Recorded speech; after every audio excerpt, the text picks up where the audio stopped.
We need to find a way to get in good trouble, necessary trouble, if we're going to save America.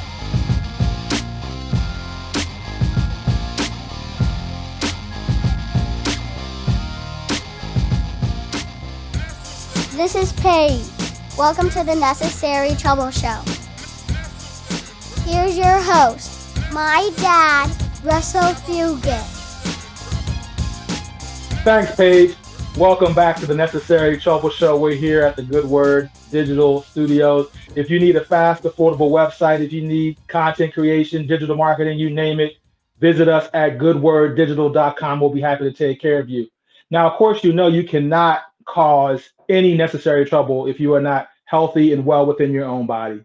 With that being said, today I have a very special guest and truly a member of the Necessary Trouble Show family, Miss Tonie Warner, the sister of our very own producer, Crystal Warner. Tonie is the founder of Yuja Soul, which is yoga for Black women, and we're just so excited to have her on today. Thanks for being a part of the Necessary Trouble Show, Tonie. Thank you so much for having me. I'm excited to be here and to talk and get into some trouble. Well, if you talk about that headstand, you said you just had a class. You were trying to coach folks progressively through to a headstand. I mean, that would cause me trouble. But anyway, tell us a little bit about your yogi journey. Yeah, so I started yoga, practicing yoga about 15 years ago. And I discovered it because a coworker of mine was doing her yoga teacher training, another Black woman. And I had tried yoga before. I was really doing other things. I was lifting, boxing, doing Pilates. And I actually was doing so much Pilates that I injured myself. I pulled a rib out of my back.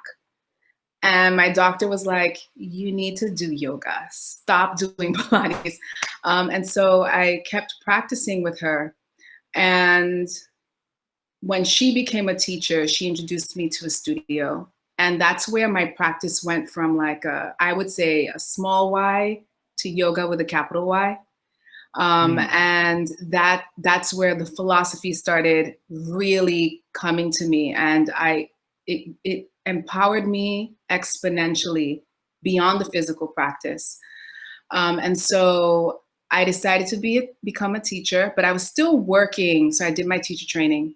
I was still working in a corporate setting, and then eventually started working in startup, always in fitness though. But as an employee, I never really felt valued. I was, daily, doing the whole, the cycle, that repetitive cycle, not really being valued, not having my opinions taken seriously because I'm a Black woman, not realizing the microaggressions that I was dealing with all the time. And one day I was at work and the owners of the company that I was at the time laid me off with 2 days notice. And so I was left with 2 days to figure out what I was going to do. And, I did what anyone else would do. I started looking for a job, like a back to the grind, the being a good employee without a return. And then one day I was having interviews. Nothing was really resonating. I wasn't finding anything that I wanted to do or a dream or a cause that I wanted to offer myself to. And then I said to myself, well, if you're going to be in New York, struggling anyway, you might as well do the thing that you want to do. And so I started teaching, and I started with one class. And within 6 months, I was a full-time career teacher. And where things became, where the good trouble started happening was I'd go to class, I'd teach a class. I had a great following of people who wanted to practice with me, but I didn't see myself reflected in the students. I didn't see Black women. I didn't see Black folks. I didn't see diversity in bodies. And I started to get a little bit resentful because there's a cost in showing up authentically, right? So like you do your show, but you're doing it from who you are, right? And there's got to be some kind of exchange, or else you're just giving, giving, giving, and not receiving. And so here I am teaching yoga from the perspective of a Black woman, and everyone who's receiving these teachers is not Black. These teachings is not Black. And so I was giving from wounds that I hadn't been healing myself.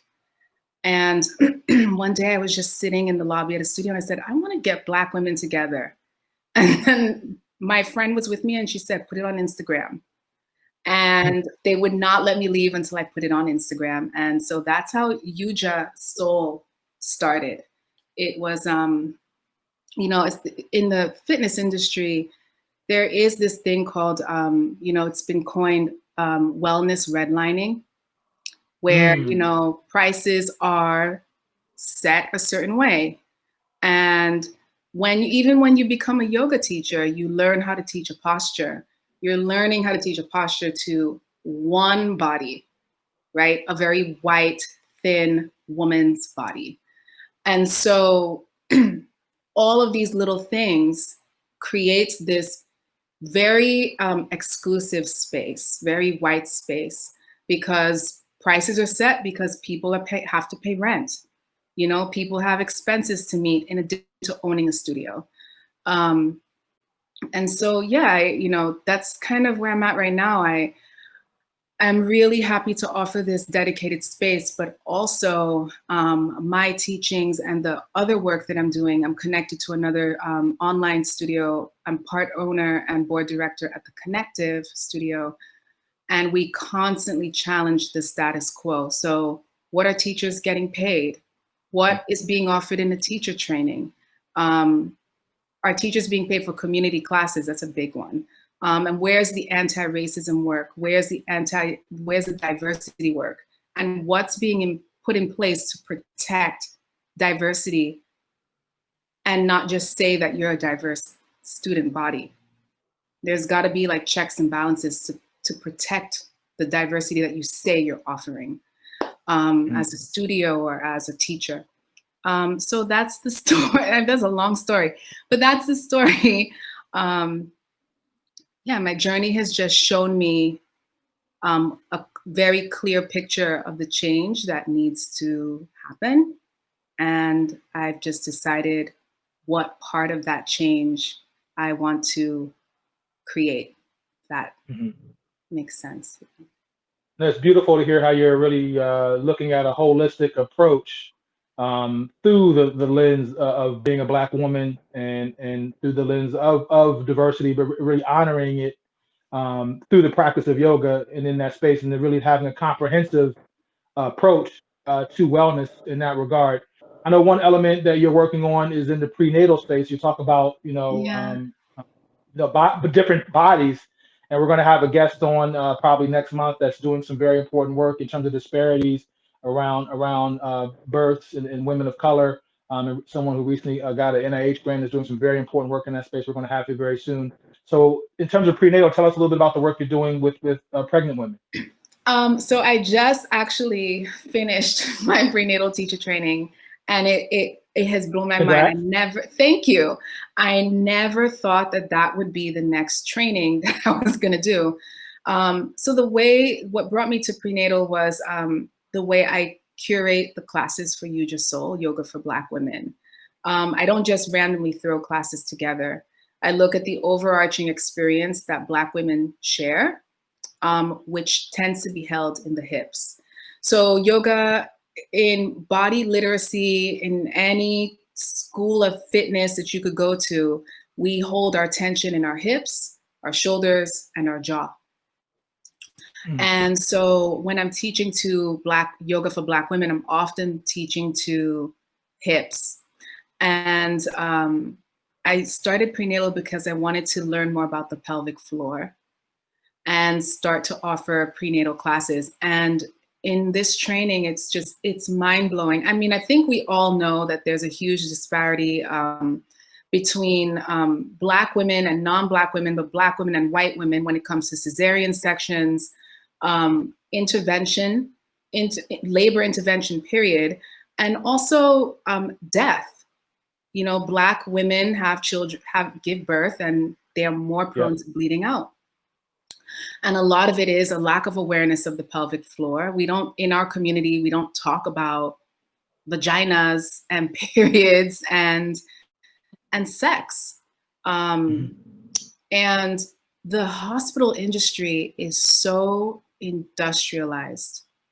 When you walk into the hospital, it doesn't matter who you are. You walk into a hospital, you are on a clock to push that baby out. And if you haven't pushed the baby out by a certain time, you're getting a C-section. So even if you wanted to wait 20 more minutes, 30 more minutes, that if the clock runs out, it runs out. And so a lot of the times when women don't know their options, they don't have options. And so there are these choices being made under lots and lots of duress. And that all affects the quality and the success of the labor and what's happening, the trauma that's happening to the pelvic floor and to the body. And so it's, prenatal is literally a place where women get to learn their agency. Like you have a child. So when a woman is pregnant, the first thing you're told is all the things you can no longer do. Versus here's how we think you can positively shift during this time. And so, and prenatal yoga is not something that is normalized in our communities either.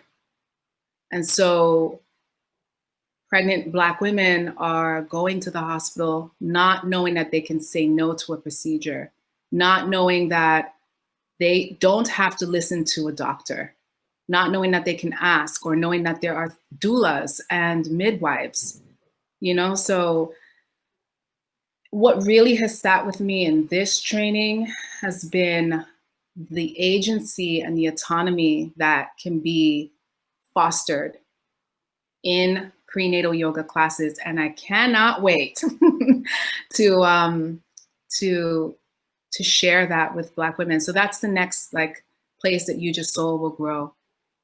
We'll have some prenatal. Now, I have to ask this question. What role do men play in this, in supporting our women in terms of understanding their health in comprehensively and holistically, but also in the prenatal aspect as you just described? Yeah, I think one of the, if we're talking about prenatal specifically, so the things that what creates the most successful labor is ritual, rhythm, and an understanding of your cycles.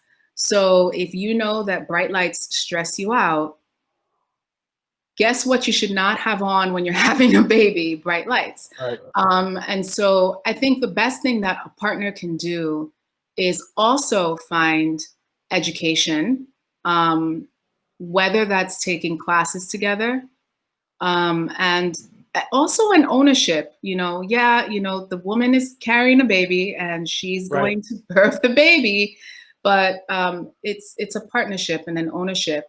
And also, when it comes to men have pelvic floors too. And men have traumas trapped in their pelvic floors as well. So I think the best thing in any partnership, especially if it's going to grow into parenting, is for both people to understand what their cycles are, what they need to heal, so that, especially for the partner, so that the partner can be really, really supportive to whoever is having the baby. And also being able to know also the procedures, know what's mandatory and what's not, so that if for some reason there's a contraction and the mother can't say no, the partner can. Right.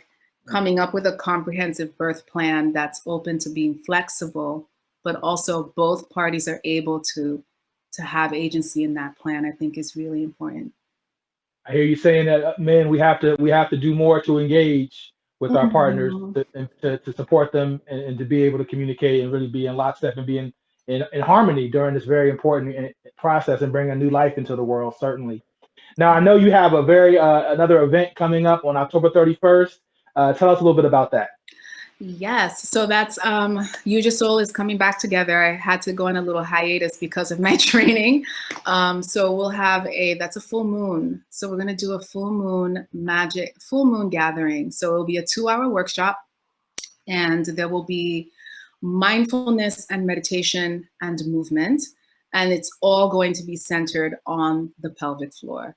So learning about this base of our container and what we tend to hold there, and work on releasing and letting some things go. Well, I know we have a lot of things in 2020 that we all need to release and let go. So I hope everybody will engage. And I know you're in New York City, correct? I am. I'm in Brooklyn, New York. Excellent. Well, I hope everyone will follow at Yogi Tones, TONES, correct? Yes, yes. And get plugged in to that event on Saturday, October 31st. Tonie, thank you so much for being a guest on the Necessary Trouble Show today. Thank you so much. It's a pleasure. Thank you for having me. Anytime. Yeah. Subscribe to our e-newsletter and podcast, and follow us on social media at Necessary Trouble Show. Good job, Daddy. This is Paige. Thanks for watching.